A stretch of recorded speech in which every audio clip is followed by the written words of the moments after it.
BD news 21 এ আপনাদেরকে স্বাগতম। দেশ বিদেশের সর্বশেষ সংবাদ নিয়ে সঙ্গে আছি আমি মঞ্জুমা লিপি।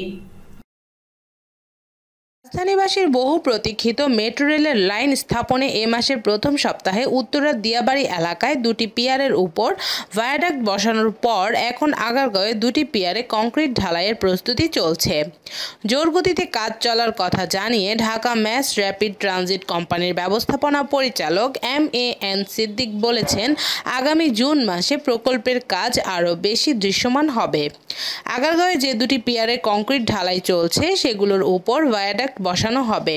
পিয়ারের উপরে বসছে ভায়াডাক্ট, যার উপর দিয়ে চলবে rail. Dhaka mass rapid transit development প্রকল্পের হালনাগাদ বাস্তবায়ন অগ্রগতি প্রতিবেদন থেকে জানা গেছে, গত 31 মার্চ পর্যন্ত প্রকল্পের সার্বিক অগ্রগতি 15 ভাগ।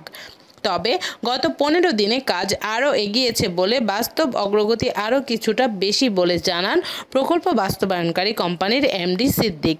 তিনি বলেন, এখন খুব দ্রুত গতিতে কাজ এগিয়ে যাচ্ছে।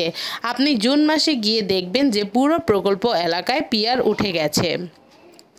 আগারগাঁওয়ে দুটো পিয়ার ওঠানোর পরেই আমরা সেখানে ভায়াডাক্ট বসিয়ে দেব। এরপর আবার যখন সামনে পিয়ার উঠে যাবে আমরা সেখানে ভায়াডাক্ট বসাবো। এভাবে দুদিক থেকে কাজ এগুতে থাকবে। তিনি বলেন, 2004 সালে এ প্রকল্পের কাজ শেষ হওয়ার কথা ছিল, তবে প্রধানমন্ত্রীর বিশেষ নির্দেশনায় এর কাজ আগে শেষ করার জন্য প্রস্তুতি নেওয়া হয়েছে। এজন্য আমরা স্পেশাল এফোর্ট নিলাম, প্ল্যান পরিবর্তন করলাম। সেই পরিকল্পনা অনুযায়ী আমরা এখন কাজ করছি। এখন যে গতিতে কাজ চলছে তাতে 2019-এর ডিসেম্বরে আগারগাঁও এবং 2020 সালের ডিসেম্বরে মতিঝিল পর্যন্ত নির্মাণ কাজ সম্পূর্ণ শেষ করে আমরা মেট্রো রেল চালু করব। Desk report, BD news 21।